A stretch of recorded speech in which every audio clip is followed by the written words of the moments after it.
Long I've called you my Lord, long I've called you.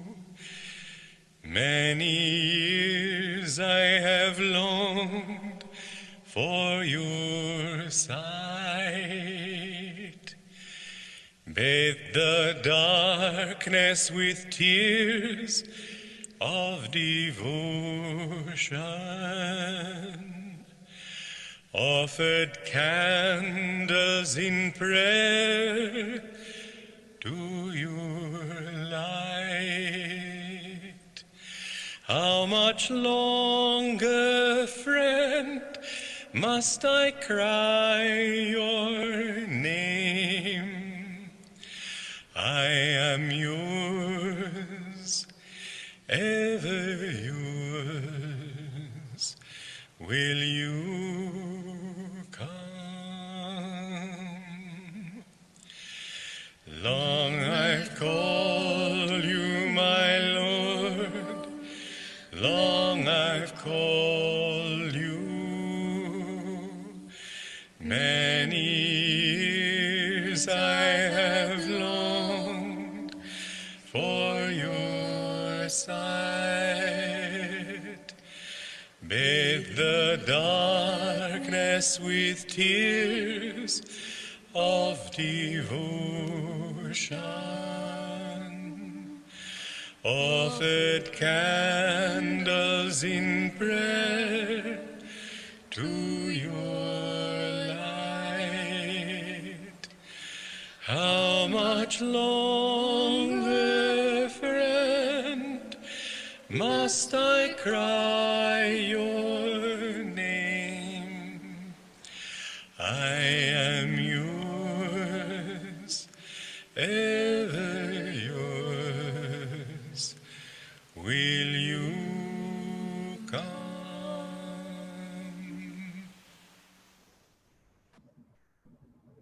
Withdraw the energy from the senses, withdraw it from the body. But once you are out of that need to move outward, there's plenty of movement going on in the infinite, but you become part of that infinite movement and you don't need a physical body. So don't think that that yogi who sat there for 6 months was a zombie. He was simply enjoying a blissful state. And it's not so easy to come out of that state when you're in it because it is so pleasurable. You know, the thought of God is only difficult because you're thinking of other things, because habit brings you in another direction. But if you can understand that, well, if you can just practice it, I'm not dogmatizing you. I say give it a try. Go to some quiet place for a while. I've told you first, yes, I'm bargaining with you, meditate even 5 minutes. 15 minutes is better, half an hour is better. 1 hour and a half is a good basic meditation program for every true, sincere meditator to do every day. But you know, at least once a year, if you could go away for a week and not think of anything, not have any other duty, but really apply your mind strongly to the practice of japa, of talking to God in your mind, and take walks when you need to walk, and certainly you need to keep your body fit. And while you're walking, then try to feel His energy walking through you. Now, that's another point I want to mention. This man was sitting there for 6 months, and he wasn't doing exercise. Did his body deteriorate?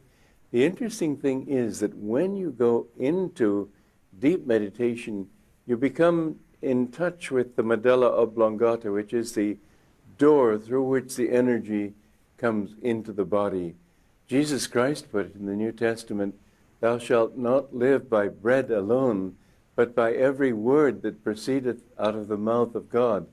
The word is the vibration, and the mouth of God is the medulla, because it's through here that the energy came into the body, and it's through this point, the medulla, that the energy enters the body, and the greater the will, my guru used to say, the greater the flow of energy. And indeed, when you go into a breathless state, you get put in tune with that flow of energy. When that yogi came out of his meditation and we don't know when he did, because this man I met went on and didn't try to interrupt him. But when he did, you can be sure he was full of energy. And it's not the same thing as needing exercise. He was getting that for which exercise was designed, drawing energy into the body. But nonetheless, when you go for, let us say, a week, don't talk to anybody.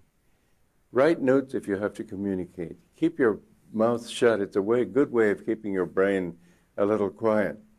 Then meditate as long as you can. 8, 12 hours is good, but that may be asking too much of most people. That's all right. When you aren't meditating, read uplifting literature. And when you go for walks, as I said, try to feel the divine energy flowing through you. Try to practice japa, chanting the name of God all that time.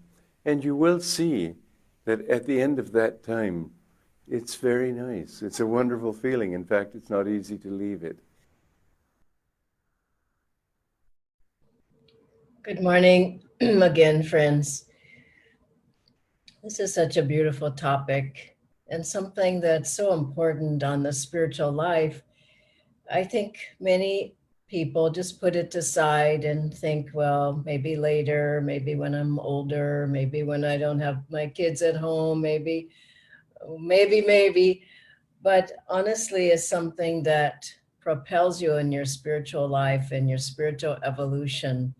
And no matter how little you do, or if you can do a lot or do something, because everyone that I know who's been on the path for years and years, as Swamiji said, we were encouraged to take a week every year and took a week every year. Some people took 2 weeks, but we were paid to take a week. It was part of our package of our salary to take a week in seclusion. And some people took 2 weeks on their own. Some people took a month. I know some people took 6 months. Some people took a year. And for all of us, we have to remember that the goal is self-realization. The goal is God. And if we wait 50 years until we take that time that we've been really wanting to go deeper, to cut the sense telephones, to be able to meditate more, to feel God's presence deeply, then we just will have to catch up. But if you now just do a few hours in a day, once a week, take 3 hours, 4 hours, half a day, however much you can take from the time you wake up until maybe lunchtime, once a week, or the whole day if you can. Just find the time. You have the time. Find the time to be on your own, to not talk, to not interact with people, to not go on social media, television, email, just to really cut yourself off from the world and realize that we've come alone in this world and we'll leave alone. And we have to make the contact with God. And if you read the lives of all the great masters and saints, they all took time alone in the mountains, in a cave. Master would go to the desert retreat, and he would spend time there. Swamiji would just always, shut the door, be in seclusion, where he was at least once a year, if not more times of the year. We had the meditation retreat at Ananda Village, and all of us would go there and take seclusions. I took them for decades. And I remember just nobody being around, no one to talk to, no one to see, no one to interact with, no phone, none of that there. I remember just seeing the deer walk by and rabbits, and it was just such a lovely time. And even up to today, I still take time in seclusion every year. And for everyone, you can't skip it. It's not like, oh, it's not for me, so I won't do it. Just do what you can. Master took Swamiji when he first came to him. Within a few months, he took him out to 29 Palms. And you probably remember the sweet story of Swamiji was finally completely alone with Master at one point, and And Swamiji thought, well, I'll strike up a conversation. But that wasn't the point of it. So he asked Master, well, what does Om sound like? And no, how do you practice the Om technique? And Master just he said, what is the mudra? Master just put his hands in the position and left it. And he didn't say anything. And so Swamiji thought, well, I'll just keep talking to him. And he says, well, what does the sound of Om sound like, sir? And Master just went, and that was it. And then Swamiji, he realized that Master wanted him to go inside. He wanted him to be only in contact inside with him and with God. And Swamiji told Master later on, he said, I had a hard time meditating in those early times. And Master said, that's because you like to talk a lot. And so at a certain point, you just realize that you have to go inside. And as you do, there's a whole other world there. Now, what do you do in seclusion? Well, Swamiji said some of the things. Well, you can do all the things you've been longing to do.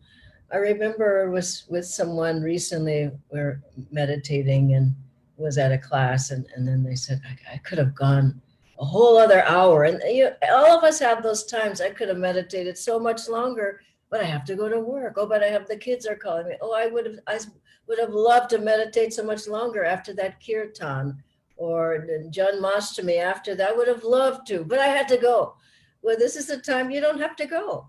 You can do as much as you want, and you can do long hours of yoga postures, not that long, but enough so that your body's relaxed. You can do energization several times a day if you wish. You can do more Mahamudra. You can do all the Kriya preparatory practices, Kriya prep techniques. You can do more Kriyas. You can sit 8 to 12 hours if you can. I mean, some are able to do that and some aren't, but just don't.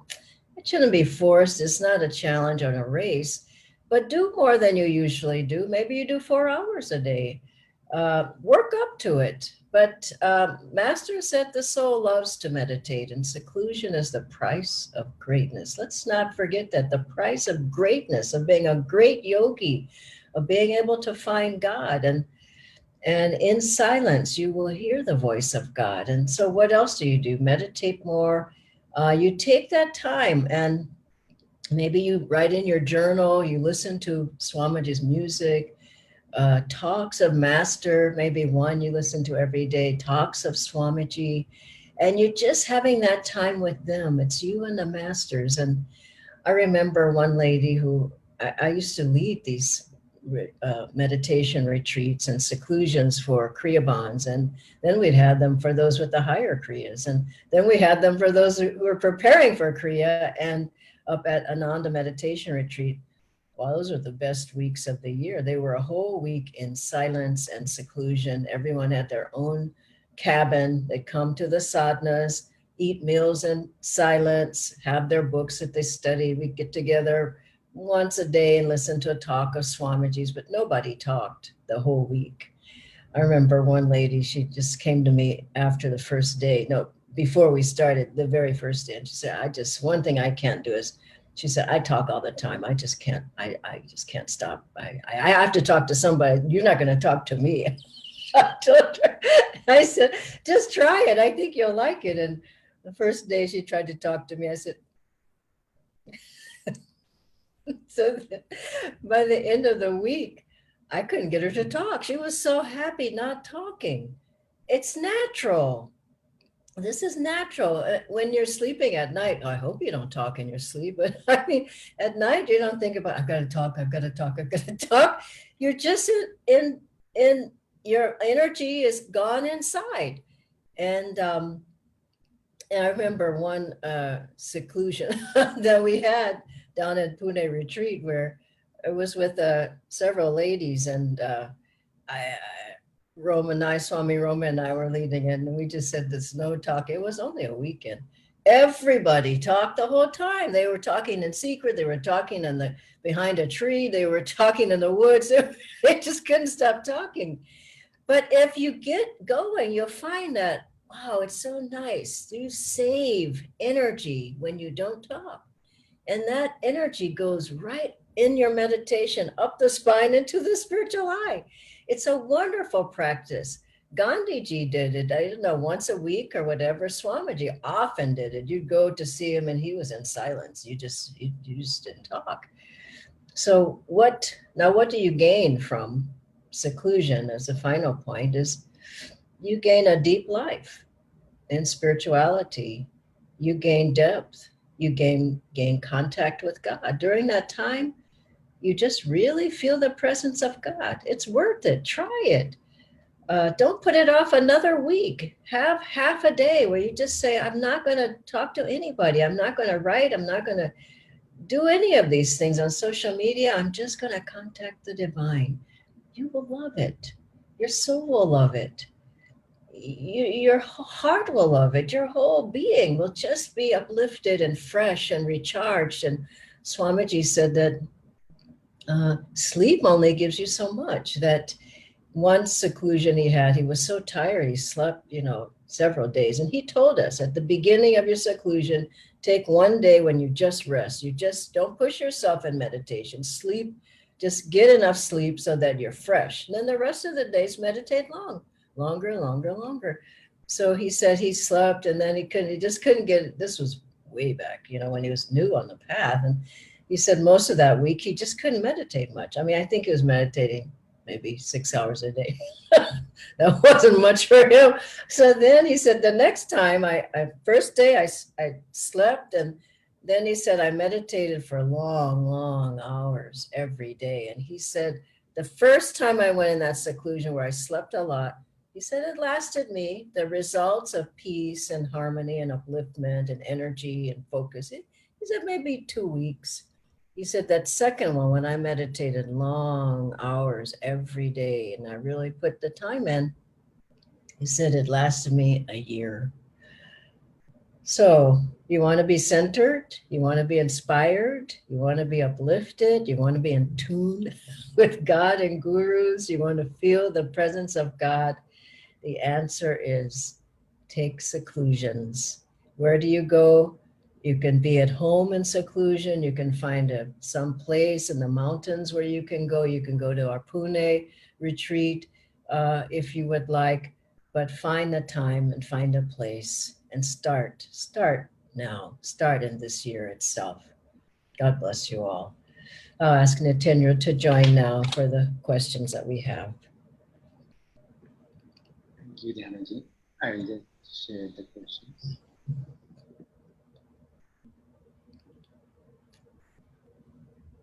Dhyanaji, the first question is, I don't think I could ever be alone in a seclusion.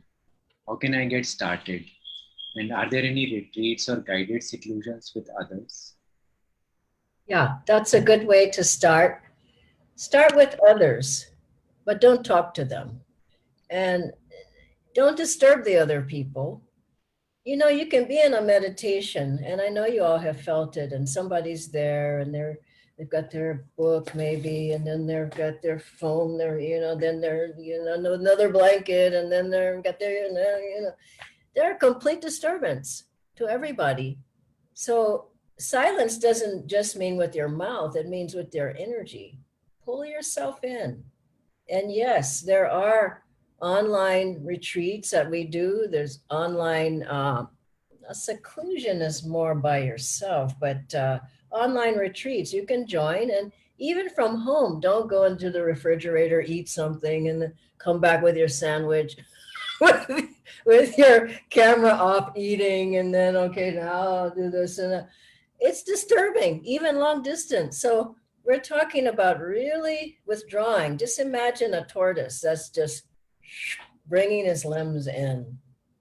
That's what you do in a retreat and in a seclusion. Kriya retreat, regular retreat, seclusion by yourself. Just cut the sense telephone wires, as Master said, and become a yogi. Be strong in yourself. Be like that yogi Swamiji was talking about. He was sitting there for 6 months in the Himalayas. His fingernails had grown so long that they were into a bark of a tree. And they estimated that he had been there for 6 months. So you think about 1 hour being fidgety. No, that's not so much of a yogi. I mean, that's a beginner.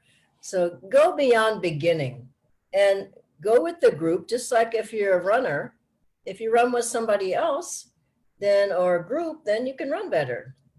Isn't it so? If you, whatever the sport is or the energization, I know some people skip away, but if you do it with the group, then you feel like, oh yeah, this is easy to do. Same with the seclusion or retreat. Start with the others as much as you can. And, you know, if you see that on the schedule, don't say, no, I can't do that. Say yes, and you'll grow spiritually. You want to be strong, lion-like, a lion-like yogi, and not a cat. So if you really want to grow, you have to do these things that yogis do. Master had seclusions, even as a boy. Remember, he wanted a quiet place to be, to meditate long hours. He prayed and got Tulsi bows, and Master he'd meditate with Tulsi. They would levitate. It says in one of the books. And also Master had his attic room. You just go up there and meditate. So you need a place where you can be alone and be with God, and you definitely grow much more quickly than just going, oh, I like the food, oh, I like the chant, but I don't like meditation. So retrain yourself. It's worth it. Thank you. I'm surprised, but not surprised at how much do you know about running. I'm not a runner, but I'm a walker. Next question, Dhyanaji, is I'm used to being with people all the time, and I'm afraid to be alone. In fact, I may be afraid of myself. Maybe bad thoughts or dreams will come during that time. So what should I do? Yeah, that can happen, and things like that happen. Master said, just don't give them any energy. Remember the story of Swamiji someone said something about a disembodied soul. And Swamiji thought, this was when he was a monk, and Swamiji thought, well, gee, I don't mind seeing what that's about. And he tested that, and yeah, something happened like that. And all Swamiji had to do was call Master's name, and it disappeared. And so in your times, if you feel alone in a meditation, seclusion, retreat time, surround yourself, have candles, have the pictures of the gurus, have Om playing like we do when we come onto the satsang, or have some of the music playing. Read from your spiritual books. Don't read the news in a seclusion. My God, it's just like looking at a scary movie before you go to sleep. At night, you just have a nightmare. So just be in an uplifted environment. If you need to, go around your house with a bell. I love a bell, as those of you who know me know. You go around and ring that bell and just get the vibrations change. Go around with incense, go around with a candle, bless your house, chant, chant, chant. And you find that, wow, the energy in my whole house has changed from this one room where I was in seclusion or on a retreat. So that will help. Thank you, Dhyanaji. The next question is, how can I bring the benefits from seclusion back with me into my busy life? And is it worth that time? And won't I just lose everything that I gained once I come back? Oh my gosh. Well, what are you going to do? Just always think you're going to lose it. You're going to lose it. I'm not going to put money in the bank because something will happen and I'll lose it. I'm not going to work on my health because something will happen and I'll lose it. I'm not going to work on my relationship. Something will happen and I'll lose it. So, that's no way to think, period. But if you just went after your retreat, you will be full of energy. If you've done it right, you'll be full. You'll be a changed person. Your energy will be changed. You'll have more energy. You'll be focused. You'll be inspired. You'll be happy. You'll be centered, peaceful, joyful. All of these things are what you put inside yourself, isn't it? So you go into your work and take with you the talks I listen to one every day of Swamiji. Some people never listen to any of them. Well, you listen to on the program, and take the music with you, take the books with you, some of Swamiji's books, read master's books and get a paragraph and read it every day, take it to your job, put it in the taxi, read something, listen to the music. And I sing all the way from Delhi to Gurgaon when I'm going to the center. The driver knows all the songs because I just sing my heart out. I love to sing and I love these songs and I'm chanting my heart out. And so don't just say, oh, I'm not in seclusion, so I can't chant.